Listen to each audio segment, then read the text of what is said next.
Girbeagly! Hey there guys and gals, it's Girbeagly with another episode of Gaming with Girbeagly, and I'm once again playing the game Katawa Shoujo. Now last episode was a huge, freaking crazy, explosive episode. I mean, there were no explosions or anything, but there might as well have been fireworks because Emi and Hisao finally kissed and admitted their feelings for each other, and they're now dating technically. So we took Emi on a picnic to the park.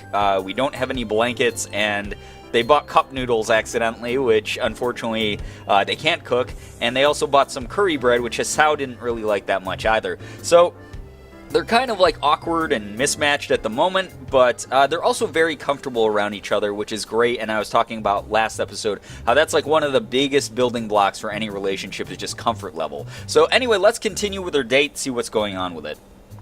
For the second time today, Emi blushes slightly and giggles. I suppose you're right. Exactly. I'm always right about things like this. Emi rolls her eyes and chuckles. Guess you're pretty smart, huh? I nod in agreement. Yep. Even Muto thinks so. He thinks I should go into some scientific study after graduation. Oh yeah, that's right as well. Muto randomly brought Hisao to the class. I'm sorry, my throat's also very dry because I'm not used to the dry climate back here yet. But Muto invited us into the classroom to talk about what Hisao's going to do after graduation in college, and Muto wants him to become a scientist and gave him a book and said, hey, let's start a science club together. And it sounds like Muto's mostly just kind of lonely and very rambly and scatterbrained, but maybe just looking for a friend. So that's what that reference is for those of you who don't remember. Alright. Emi raises an eyebrow. Oh, really? Yeah, I'm thinking I actually might just do just that. Really, the more I consider the idea, the more it appeals to me. I make a mental note to look into it a little more closely. So, what are you thinking of doing after graduation? Still planning on running? Emi shrugs, seeming almost a bit hesitant. I don't know. If I'm good enough and I can find a team, I guess. You mean you aren't sure? I haven't really thought about it, to be honest. Really? Probably should, you know. Graduation isn't that far off. Emi fidgets a little nervously. Yeah, well, it's far enough, right? Besides, I've got other things to think about. Whoa! There's a mischievous flash behind Emi's eyes, and I suddenly find myself gloriously pinned against the tree. Whoa! Like making sure this is a real date, right? I mean, if we don't kiss, then it's not a date at all, right? I suppose... Strawberries and curry. Not the best combination, but I don't think I mind. Emi sits back on my legs and grins again. So this is Emi once again sort of deflecting more important topics or more serious topics. She does that a lot, where she sort of brushes off what's going on, and I still can't figure out if it's because she doesn't want to talk about things or she just lets things roll off her back and doesn't really mind them. But I guess we'll figure it out. There. Science would approve, right? I have the oddest mental image of Muto nodding seriously and making a mark on some checklist. I can't help laughing at the idea. Well, I'll admit, this is the first time I've ever witnessed a kiss being met with laughter. Should I feel offended? No. I'm sure science approves. Emi beams at me, and I find it increasingly difficult to keep my brain from functioning properly. Or keep my brain functioning properly. Oh, good. It's at this point I notice that Emi has stolen the remainder of my curry bread while I was otherwise occupied with images of teachers wielding clipboards. Hey! Emi tries to look innocent, but considering she just crammed the last bits of my bread into her mouth, it doesn't appear to be working. Sorry, couldn't resist. Thief? A shrug from my companion is all I get in response. You used your feminine wiles on me. I wasn't that hungry anyway, but I still feel that the point needs to be made. Emi seems confused by the phrase feminine wiles, but the understanding dawns on her features after a moment's thought. Wasn't anything of the sort. You were laughing. Feminine wiles don't involve laughing. I guess I can't argue with that. That doesn't change your thievery. I like the banter that they have. They have like a really good chemistry, and I really dig that. And it's really just fun to watch them tease each other back and forth. Emi laughs at my injured tone and gives me a playful shove. Fine, you can have the instant noodles. Are you kidding? That stuff's terrible. If anything, you should definitely eat it as punishment. Another laugh from the girl sitting on my legs, both of which have fallen asleep by now. Oh, whoa! The animation of her falling over. Oh, awesome. I twitch one leg to try waking it up, which has the unintended effect of unbalancing Emmy, who falls to the side with a startled eep. Oops, sorry about that. Legs fell asleep on me. Emmy remains on the ground, giggling. I stand up a little shakily, feeling the nerves in my legs return to normal. My eyes wander over to the scenery before fixing on the figure of Emmy, who has yet to get up. Aw, she's all happy again. Her hair is splayed out around her head, her arms are spread, and laughter is bubbling up through her mouth. Everything about Emmy seems condensed into this one image. Her energy, her spirit, her childish giggling. The urge to lay down on the grass with her rises swiftly from the back of my mind to the forefront of my thoughts, and indeed I am convinced that I would love nothing more than to do just that. Unfortunately, the sun set, and it's probably time for us to get back to the dormitories. While Emmy may be happy to stay out here all night, I don't think I have that ability. Besides, homework soon beckons. It wouldn't make sense to start thinking about things like university and then slack off, would it? Oh, come on, man. It's like your first date, though. You should totally, hang out longer. I extend a hand to Emmy to help her up. We should probably get going. Emmy makes a sour face. Excuse me, guys. I got the burpees. Oh, God. They're early this episode. I got the burpees. Oh, man. Anyway. You're right. She grabs my proffered hand, and I pull her to her feet and into a hug. This time I'm the one who kisses her, unable to resist having Emmy against me. Seems a shame to leave, you know? Yeah, it does. But if we don't get back to the school soon, we'll probably get into trouble. Emmy pokes me in the ribs playfully. And you need to do your homework, I'm sure. Sadly, you're absolutely right.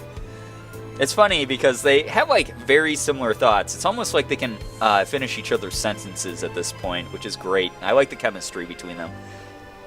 I throw my arm around her shoulders and we make the trek back to the school, accompanied by occasional bouts of laughter as our conversation jumps from subject to subject. Everything from running to school to the peculiar way that one of the cafeteria workers smells.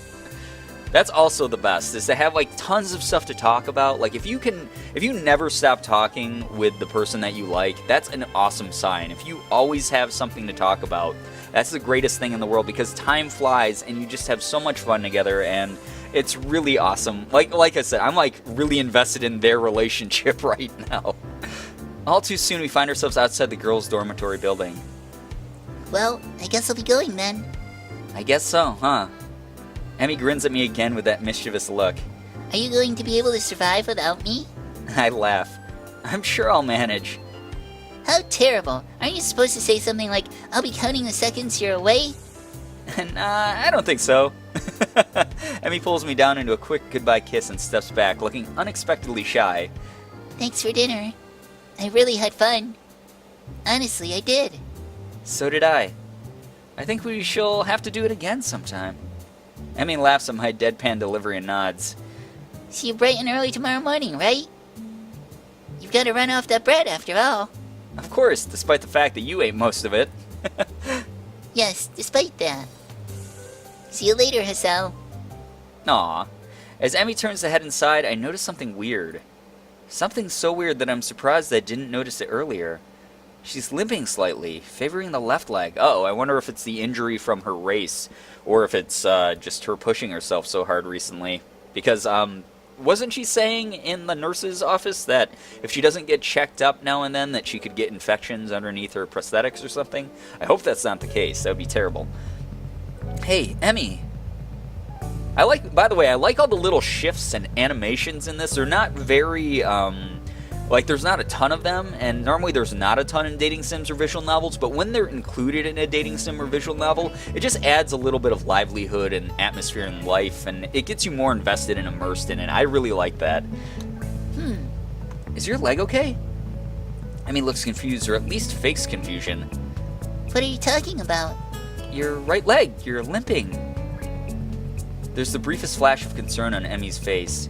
Either she didn't want me to know, or she didn't think I'd notice, or I prefer to think she just didn't realize it. Oh, that. She shrugs casually. Must have gotten knocked a little out of alignment during the picnic. No idea what could have caused that, of course. I think back to being pinned under the tree. Ah.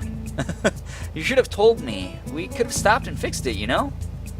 Emmy waves a hand airily. Well, I hope it's nothing serious then, and it's just something she can sort of readjust her leg and fix it. Nah, it's not that big of a deal. Unless she's hiding an injury from us, that would suck. Don't worry about it, okay, Hisao? Now I'm overthinking. Now I'm being Hisao and overthinking everything. It's fine. Why do I get the feeling that she's convincing herself as well as me? Oh man, a choice?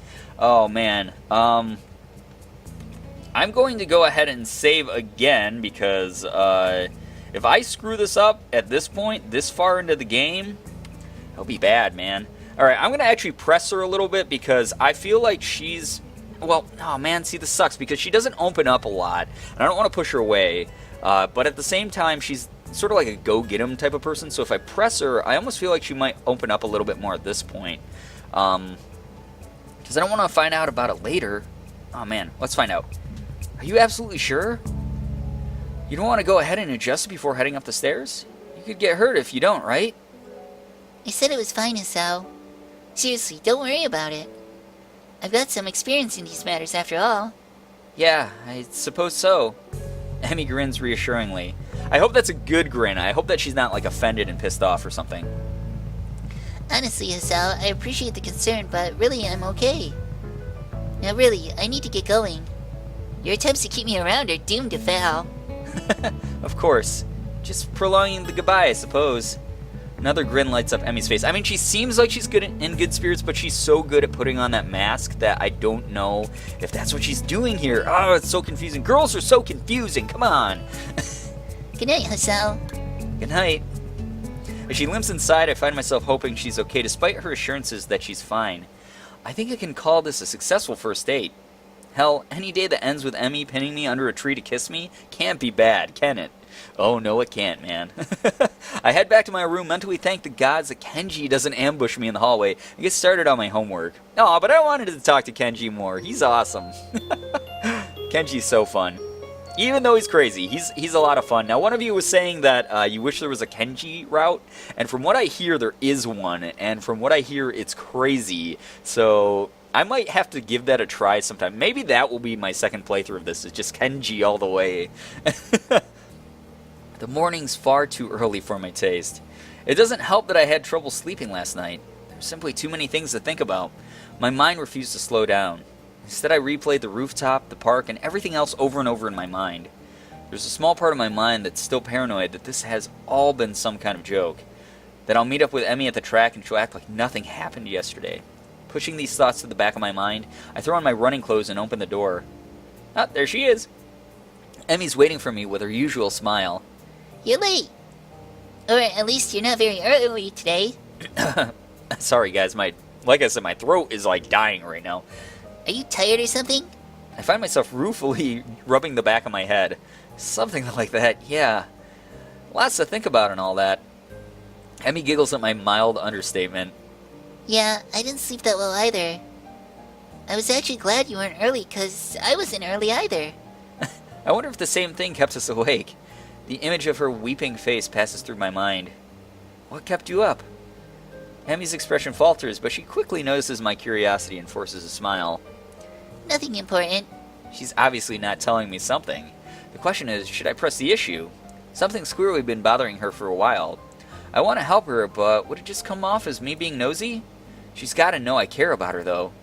Are you sure? Yeah, that's the whole reason I pressed also, is because, it's always better to let someone know that you do care. And even if they push back that first time and they're like, hey, no, don't worry about it, chill, at least they know that you do care about them, and then you can back off and totally respect their wishes because they vocalize those to you at that point. But it is always good. I do like that Hisao is sort of pressing things with her a little bit. If something's bothering you, I'm here to help you sort it out. Emmy laughs then, but it's not her usual laugh. There's an edge to it that seems almost bitter. Sort it out? I'm not sure it can be sorted out, Hisao. An almost grim smile crosses her lips. Oh, I just realized something. I totally just connected some dots, like I had a brain burst. I bet the reason she didn't want to talk about university was due to the fact that she knows that she's injured, and she's injured majorly right now, and knows that she won't be able to go to a university track team. because she's so hurt. That's my guess. I hope that's not the case because that's going to be terrible. But that's what I feel in my gut. It's like a smile of resignation. I don't think you can help me anyway. That hurts. I don't want to say that it hurts to her, but it does. Doesn't she realize I want to be there for her when things go wrong? Uh-oh, is this her being passive-aggressive? Well, I won't push you on the matter, but I'm here for you if you decide later that you'd like to talk about it. It might help. I can see the debate raging behind Emmy's eyes. Seems like she wants to tell me, but she's not sure whether or not she can. Hey, forget about it for now, okay? We've got running to do. The mention of running, something that she can handle, brings Emmy back to her usual self. Right. Hurry up and stretch out, Hisao. We've got to get moving. Oh, and she takes off. She takes off like a shot far quicker than I'm used to. Oh, man. I hope she's not, like, gonna start pushing Hisao away now and, like, avoiding him and burying her problems, because that would suck. Still, I try to keep pace with her, recklessly testing my limits. It gives me a feeling of freedom, like my heart is no longer important. Dude, you're gonna die. You're gonna die, Hisao. It's gonna be bad. And then your heart's not gonna matter at all because you're dead and you won't be able to help Emmy at all. I find myself wanting to laugh, filled with the feeling of moving beyond what I once called my boundaries. The nurse's warnings to not overdo things echo in my mind, and I disregard them. This feeling I have, this willingness to risk a heart attack for something so trivial as a morning run, feels out of character for me. But is it? Or rather, should it be? I've got a weak heart, sure. It'll never be capable of the kind of speed and endurance Emmy's capable of, though I probably wouldn't be able to get that good even if I had a healthy heart. As we round the final bend, I feel my legs screaming in protest, but for the first time I ignore them. Excuse me, guys. Oh god, I got the burps. I accelerate to finish at a sprint, nearly catching up to Emmy. That was never going to happen, of course. Still, I feel surprisingly good. Oh sure, my legs feel like they're about to catch fire, and I'm having trouble staying upright. But there's a shift of some sort today, and it's all thanks to the girl grinning at the finish line waiting for me. That felt a little faster than usual. My comments met with a grin and a shrug. Can't have you think I was going to go soft on you now, can I? But you managed to handle it just fine. Well, I couldn't have done it without you. Still feeling the high from the run and moved by a surge of gratitude, I seize Emmy in a hug. Thanks. Really, I'm not just saying that. I'm in your debt. Aw, Hisao. Emmy seems flustered by my words, squirming uncomfortably. Don't be silly, Hisao. Someone had to haul you out here, didn't they? And it's not like you're not doing anything for me, right? I needed a running partner, remember? I shake my head, still pointedly not letting go of Emmy, who stops squirming and merely looks at me, up at me with a quickly deepening blush that almost seems out of character. No, that's not true. You wanted a running partner, but you didn't need one. If I hadn't shown up the day after the festival, you would still run, right? But it doesn't work the other way around. I only managed to make it out a few times before the festival. And without you, I probably wouldn't have made it out at all. After that. Emmy smiles at me and prods my chest with one finger. You are pretty lazy, Hisao. Hey, I was giving you a compliment. Well, you're welcome, I guess. I'll pay you back somehow. Oh, well, that's not necessary, you know? I mean, I kinda like you, Hisao. And being able to run with you in the mornings isn't exactly a bad deal for me either, so... For someone who gets so much praise, she seems unused to gratitude. I can't think of anything else to say, so we fall silent. I become aware of Emmy's breathing, of the dampness of her clothing, and of the scent of her. Coming off of anyone else, it would stink. Coming off of Emmy, it fits her in a way nothing else could. And there's his weird sweat fetish again. His sweatish. I made that joke. I said it. I'm sorry, I'm not sorry. Her skin is cool, slick with sweat, and a breeze causes goosebumps to rise. Almost without thinking about it, I lean down and meet Emmy's mouth, which was already moved to meet my own. Aww. Her lips are soft and she hums happily as we kiss, sending vibrations from her mouth to mine. So clearly she's not mad at us, and clearly the issues that she's having either doesn't have to do with Hisao, or she is comfortable enough at this point to sort of overlook them, which is good. There's a startling rightness to everything about this moment. We fit one another perfectly. The kiss ends, and I finally let my arms drop back to my sides. Emmy is smiling warmly at me and giggles again. Come on, Hisao, we better go see the nurse. Then it happens. As she turns to begin walking, she gives out a tiny yelp and stumbles forward. Oh no. Like, holy crap, oh no. Like, I honestly wasn't expecting that. That sucks. Oh my god. I'm sorry if my oh no seemed like really ingenuine, but I was very taken off guard by that. Crap, that sucks. Oh no, that sucks.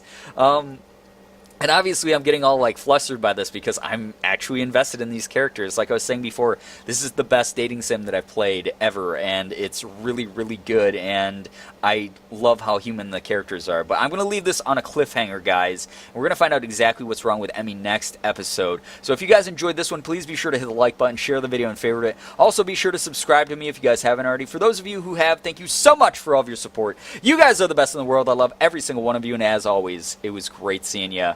Bye-bye.